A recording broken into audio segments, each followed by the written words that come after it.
Video विश्व bank अर्थात world bank के बारे में बात करेंगे और उसके कार्य उद्देश्यों के बारे में बात करेंगे। 27 दिसंबर 1945 को 27 देशों के समूह ने एक समझौता किया जिसे ब्रेटन वुड्स समझौता कहा जाता है।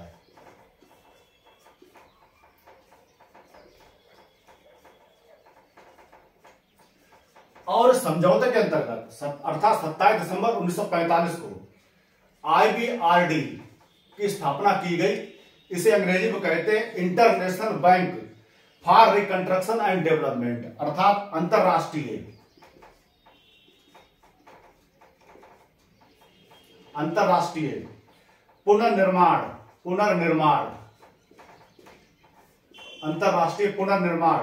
एवं विकास बैंक।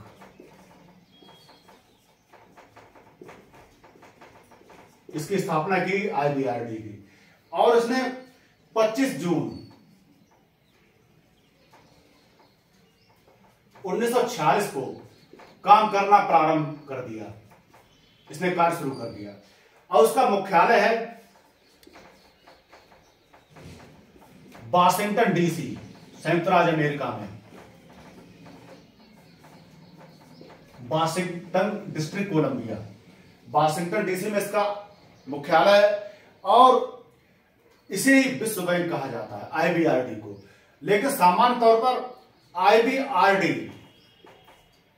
और IDA अर्थात इंटरनेशनल डेवलपमेंट एसोसिएशन और international bank for reconstruction and development, इन्हें मिलाकर भी सामान्य तौर पर विश्व बैंक कहा जाता है या वर्ल्ड बैंक कहा जाता है।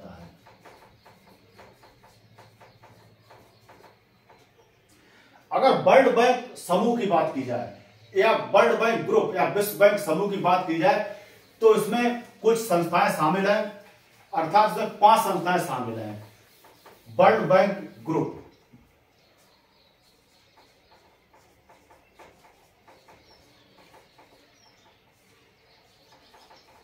इसमें 5 संस्थाएं शामिल है। पहली संस्था है IBRD, international bank for reconstruction and development. दूसरी संस्था शामिल है IDA, इंटरनेशनल डेवलपमेंट एसोसिएशन। और उसमें तीसरी संस्था शामिल है IFC, इंटरनेशनल फाइनेंस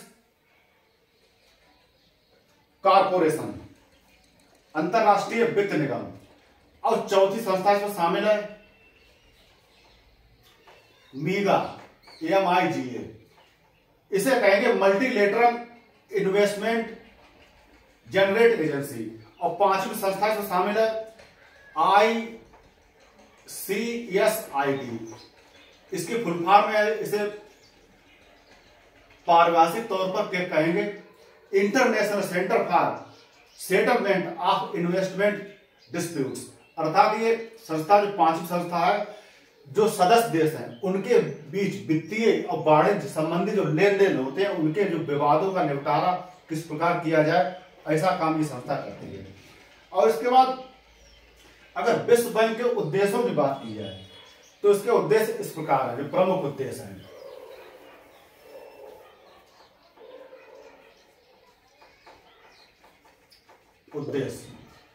उद्देश्य इस प्रकार है, सदस्य राष्ट्रों के आर्थिक पुनर्निर्माण और उनके दीर्घकालिक विकास हेतु कम ब्याज पर दीर्घकालिक पूंजी उपलब्ध कराना। इसके बाद इसका दूसरा उद्देश्य अर्थात दीर्घकालिक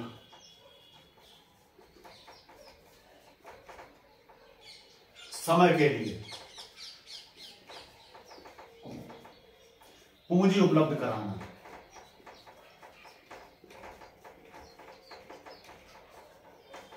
दूसरा उद्देश्य है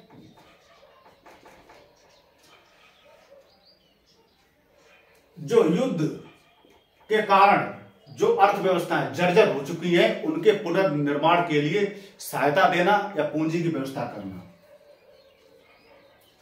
युद्ध जर्जर देशों की मदद। तीसरा उद्देश्य है शांतिकालीन अवस्थाओं में जो विकास कार्य संबंधित सदस्य राष्ट्रों के बीच किए जा सकते हैं या उनके लिए किए जा सकते हैं, इसके लिए पूंजी की व्यवस्था करना, अर्थात विकास हेतु पूंजी की व्यवस्था। चौथा उद्देश्य है अल्प विकसित राष्ट्र या जो कम विकसित राष्ट्र हैं, उन राष्ट्रों में साधनों और उत्पादन क्रियाओं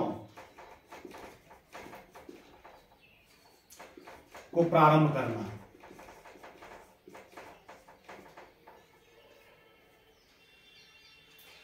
अगर जो सदस्य राष्ट्र हैं उनके बीच अगर भुगतान संतुलन है वो असंतुलित हो गया है, इसके लिए दीर्घकालिक पूंजी है उसके विनियोग को प्रोत्साहित करना, भुगतान संतुलन को सही करने के लिए।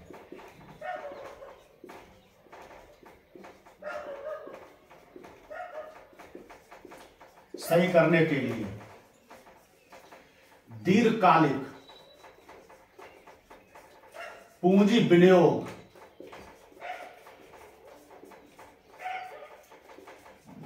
को बढ़ावा देना या प्रारंभ करना।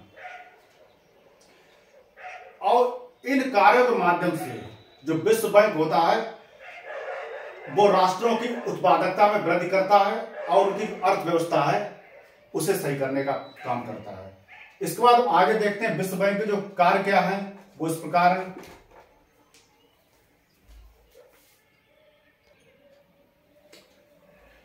विश्व बैंक का जो प्रमुख कार्य है वो इस प्रकार है, जो प्रधान कार्य है, प्रमुख कार्य इस प्रकार है। जो सदस्य राष्ट्र होते हैं मुख्य रूप से अल्प विकसित राष्ट्र, अल्प विकसित राष्ट्र या देश या अविकसित राष्ट्र, ऐसे देशों में इनके विकास के लिए, आर्थिक विकास के लिए, आर्थिक विकास के लिए, ऐसे देशों में आर्थिक विकास के लिए विश्व बैंक आवश्यकता अनुसार ऋण उपलब्ध कराता है, ऋण उपलब्ध कराता है और यह ऋण काफी कम ब्याज दर पर उपलब्ध कराया जाता है। और ये ऋण मुख्य रूप से दीर्घकालिक परियोजनाएं, जो राष्ट्रों में दीर्घकालिक परियोजनाएं चलाई जाती हैं उनके लिए ये ऋण उपलब्ध कराया जाता है। और इस ऋण की अवधि आमतौर पर 5 से 20 वर्ष होती है।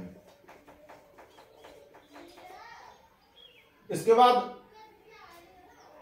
हम देखते हैं कि अंतरराष्ट्रीय मुद्रा कोष और विश्व बैंक में क्या अंतर है, वो अंतर देखते हैं। अंतरराष्ट्रीय IMF इंटरनेशनल मॉनेटरी फंड और विश्व बैंक में क्या अंतर है, वो इस प्रकार है। अंतर यह है कि जो विश्व बैंक द्वारा है सदस्य देशों को जो ऋण उपलब्ध कराया जाता है वो दीर्घकालिक ऋण होता है, दीर्घकालिक ऋण उपलब्ध कराया जाता है, अर्थात इस ऋण की अवधि होती है कई अधिक वर्षों की होती है। और जबकि जो अंतरराष्ट्रीय मुद्रा कोष होता है, इंटरनेशनल मॉनेटरी फंड होता है, इसके द्वारा सदस्य जो देश होते हैं उनकी जो भुगतान संतुलन की स्थिति को सही रखने के लिए अल्पकालीन ऋण उपलब्ध कराया जाता है। विश्व बैंक मुख्य रूप से आर्थिक विकास के लिए, अविकसित राष्ट्रों के आर्थिक विकास के लिए दीर्घकालिक ऋण उपलब्ध कराता है और अंतरराष्ट्रीय मुद्रा कोष सदस्य राष्ट्रों या देशों के लिए उनके भुगतान संतुलन को सही करने के लिए अल्पकालीन ऋण उपलब्ध कराता है। और इसके अलावा जो अंतरराष्ट्रीय मुद्रा कोष होता है सदस्य देशों में मौद्रिक सहयोग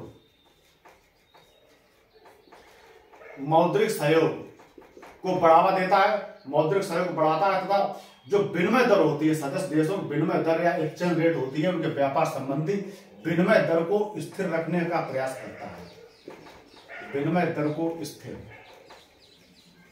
रखने का प्रयास करता है। जबकि विश्व बैंक होता है मौद्रिक सहयोग के साथ साथ, जो विश्व बैंक होता है मौद्रिक सहयोग भी करता है, मौद्रिक सहयोग के साथ साथ विकास कार्यों को भी करता है, मौद्रिक सहयोग के साथ साथ विकास कार्यों को भी संपन्न करता है।